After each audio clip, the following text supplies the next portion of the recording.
No, you can't have that. I want it. Hey, don't hit me. Hitting is not kind. You need better tools. If your child is hitting you when you say no to something, there's so many things I want you to do before you ever get to that no.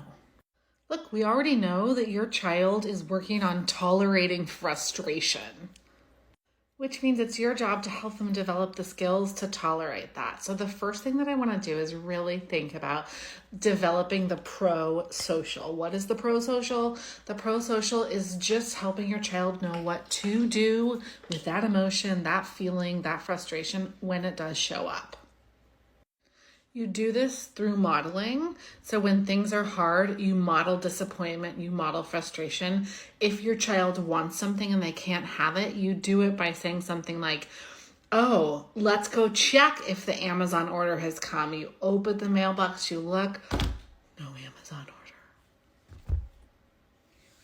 Oh, I was really hoping that was going to come today. Okay, so now if your child has a meltdown because their Amazon order has yet to come, you have modeled the frustration and now it's your job to hold it.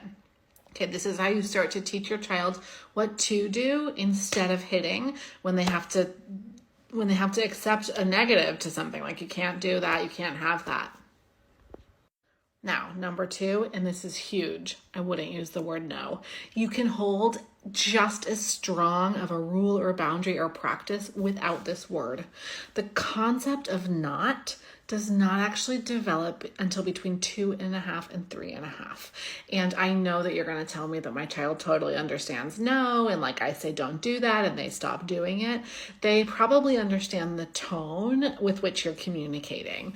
And remember, my goal here is that my child stops hitting, that my child can tolerate having a boundary or rule given to them and respect and honor that boundary and rule. And so I'm doing everything I can to support their processing so that they are actually successful. And one of the things that I can do is to let them know and know in certain terms what they are supposed to do. And I do that without saying no, not don't, or stop.